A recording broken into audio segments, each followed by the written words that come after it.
जय श्री कृष्णा, राधे राधे, हर हर महादेव। आप सभी का हृदय की गहराइयों से बहुत बहुत स्वागत है आपके अपने चैनल भक्ति सागर में। आज हम श्रवण करेंगे चातुर्मास महात्म्य कथा अध्याय 29। आकाशवाणी द्वारा दक्ष की भर्त्सना, उनके विनाश की सूचना तथा समस्त देवताओं को यज्ञ मंडप से निकल जाने की प्रेरणा। ब्रह्मा जी कहते हैं, मुनीश्वर, इसी बीच में वहां दक्ष तथा देवता आदि के सुनते हुए आकाशवाणी ने यह यथार्थ बात कही। अरे दुराचारी दक्ष, ओ दंभा, चार परायण महामूढ़, यह तूने कैसा अनर्थकारी कर्म कर डाला। ओ मूर्ख, शिव भक्त राज दधीची के कथनों को भी तूने प्रामाणिक नहीं माना, जो तेरे लिए सब प्रकार से आनंददायक और मंगलकारी था। वे ब्राह्मण देवता तुझे दुस्सह शाप देकर तेरी यज्ञशाला से निकल गए, तो भी तुझ मूढ़ ने अपने मन में कुछ भी नहीं समझा। उसके बाद तेरे घर में मंगलमय सती देवी स्वतः पधारी, जो तेरी अपनी ही पुत्री थी, किंतु तूने उनका भी परम आदर नहीं किया।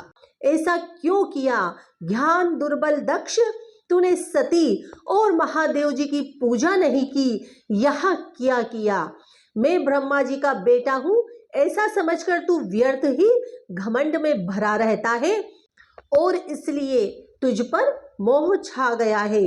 वे सती देवी ही सब पुरुषों की आराध्य देवी है अथवा सदा आराधना करने के योग्य है।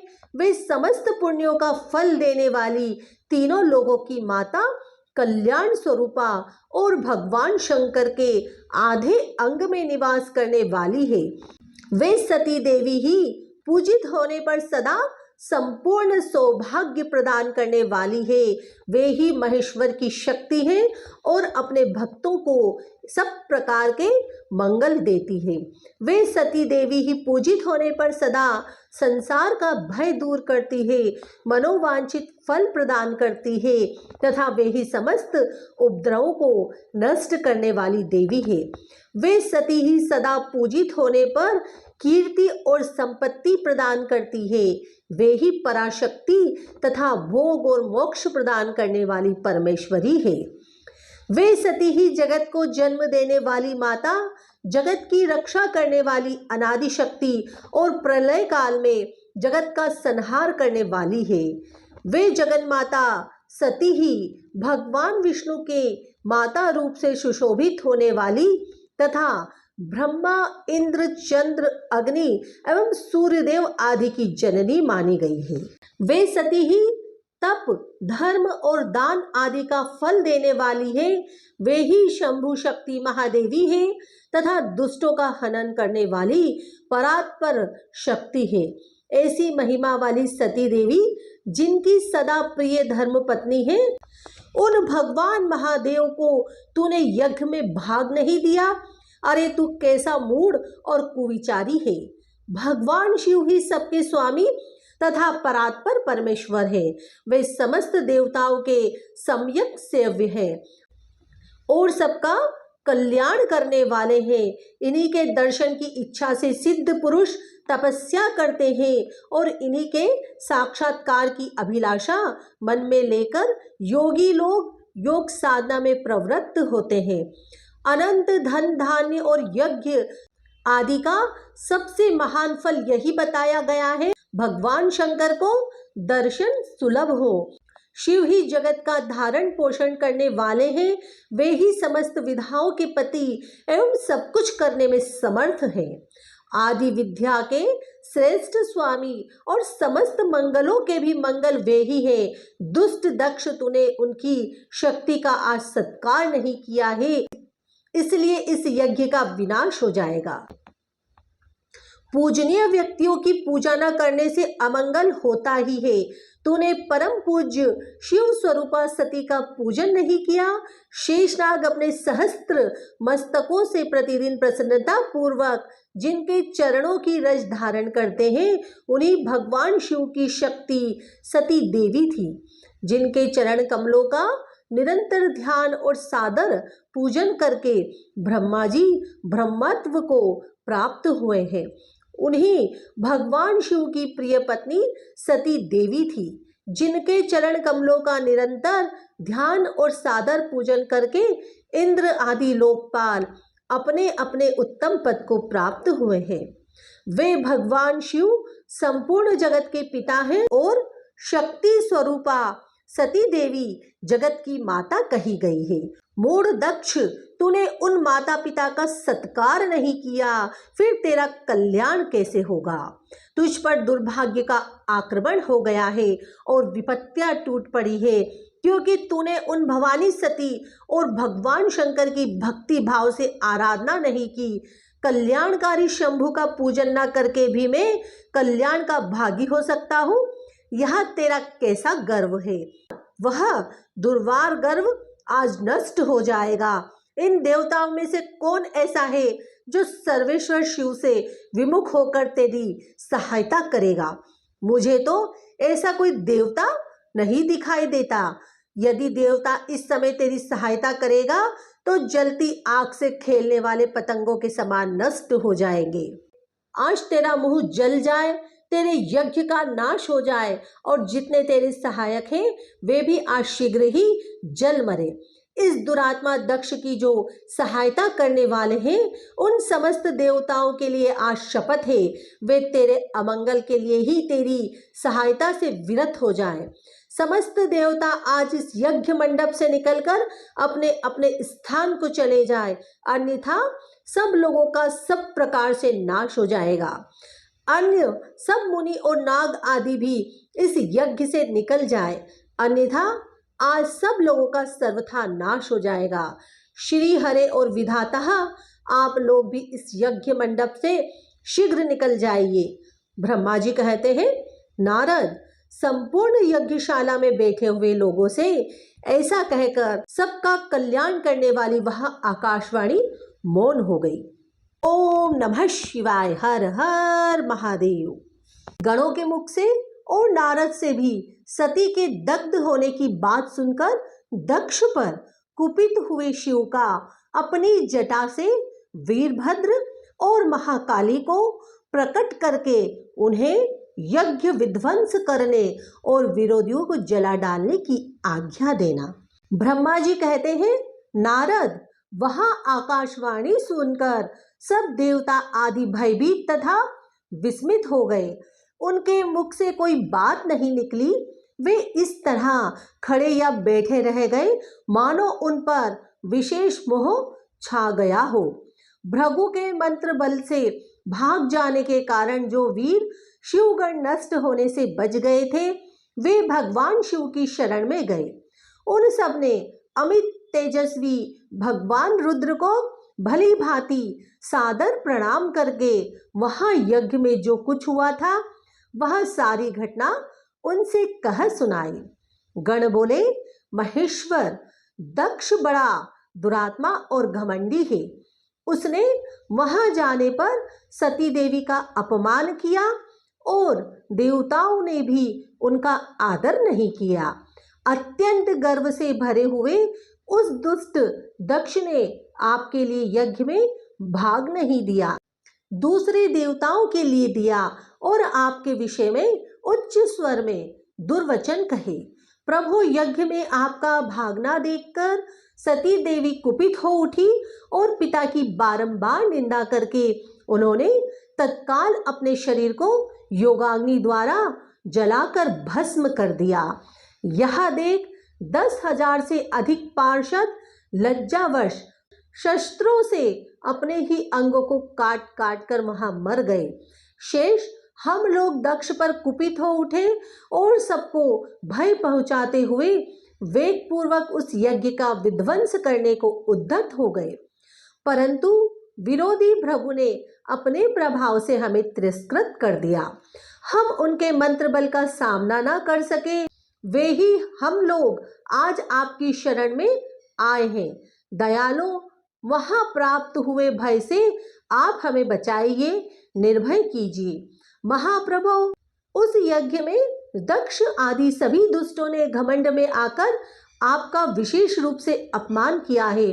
कल्याणकारी शिव, इस प्रकार हमने अपना सती देवी का और मूढ़ बुद्धि वाले दक्ष आदि का भी सारा वृतांत कह सुनाया। अब आपकी जैसी इच्छा हो वैसा करें। ब्रह्मा जी कहते हैं, नारद, अपने पार्षदों की यह बात सुनकर भगवान शिव ने वहां की सारी घटना जानने के लिए शीघ्र ही तुम्हारा स्मरण किया। देव ऋषि, तुम दिव्य दृष्टि से संपन्न हो, अतः भगवान के स्मरण करने पर तुम तुरंत वहां आ पहुंचे और शंकर जी को भक्ति पूर्वक प्रणाम करके खड़े हो गए।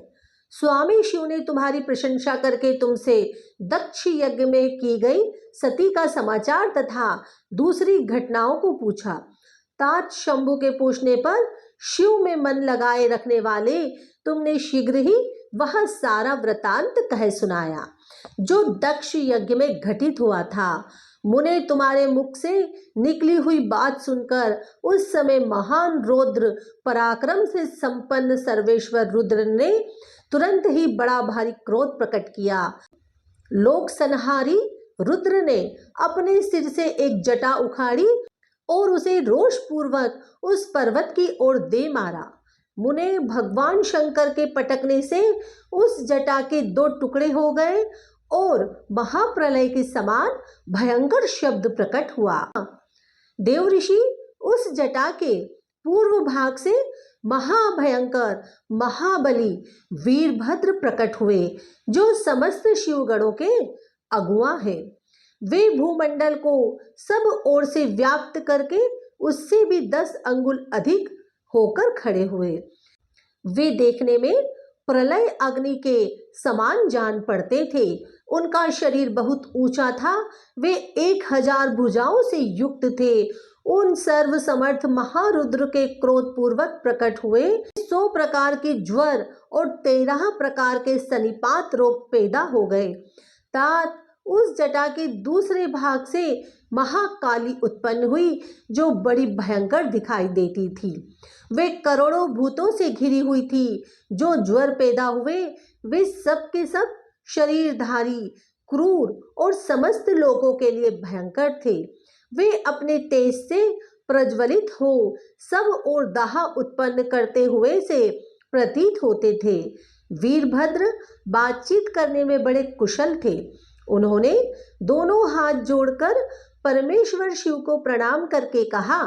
वीरभद्र बोले, महारुद्र, सोम, सूर्य और अग्नि को तीनों नेत्रों के समान 3 नेत्रों के रूप में धारण करने वाले प्रभु, शीघ्र आज्ञा दीजिए। मुझे इस समय कौन सा कार्य करना होगा? ईशान, क्या मुझे आधे ही क्षण में सारे समुद्र को सुखा देना है या इतने ही समय में संपूर्ण पर्वतों को पीस डालना है? हर में एक ही क्षण में ब्रह्मांड को भस्म कर डाले या समस्त देवताओं और मुनीश्वरों को जलाकर राख कर दे? शंकर, ईशान, क्या मैं समस्त लोगों को उलट पलट दे या संपूर्ण प्राणियों का ही विनाश कर डाले? महेश्वर, आपकी कृपा से कहीं कोई भी ऐसा कार्य नहीं है जिसे मैं ना कर सके। पराक्रम द्वारा मेरी समानता करने वाला वीर ना पहले कभी हुआ है और ना आगे होगा। शंकर, आप किसी तिनके को भेज दें तो वह भी बिना किसी यम के क्षण भर में बड़े से बड़ा कार्य सिद्ध कर सकता है, इसमें संशय नहीं है। शंभो, यद्यपि आपकी लीला मात्र से सारा कार्य सिद्ध हो जाता है, तथापि जो मुझे भेजा जा रहा है यह मुझ पर आपका अनुग्रह ही है। शंभो, मुझ में भी जो ऐसी शक्ति है वह आपकी कृपा से ही प्राप्त हुई है। शंकर, आपकी कृपा के बिना किसी में भी कोई शक्ति नहीं हो सकती। वास्तव में आपकी आज्ञा के बिना कोई तिनके आदि को भी हिलाने में समर्थ नहीं है, यह निस्संदेह कहा जा सकता है। महादेव, मैं आपके चरणों में बारंबार प्रणाम करता हूँ। आप अपने अभिष्ट कार्य की सिद्धि के लिए आज मुझे शीघ्र भेजिए। शंभो, मेरे दाहिने अंग बारंबार फड़क रहे हैं, इससे सूचित होता है कि मेरी विजय अवश्य ही होगी। अतः प्रभु, मुझे भेजिए। शंकर, आज मुझे कोई अभूतपूर्व एवं विशेष हर्ष तथा उत्साह का अनुभव हो रहा है और मेरा चित्त आपके चरण कमल में लगा हुआ है। अतः पग पग पर मेरे लिए शुभ परिणाम का विस्तार होगा। शंभो, आप शुभ के आधार हैं। जिसकी आप में सुदृढ़ भक्ति है उसी को सदा विजय प्राप्त होती है और उसी का दिनों दिन शुभ होता है। ब्रह्मा जी कहते हैं, नारद, उसकी यह बात सुनकर सर्व मंगला के पति भगवान शिव बहुत संतुष्ट हुए और वीरभद्र तुम्हारी जय हो ऐसा आशीर्वाद देकर वे फिर बोले।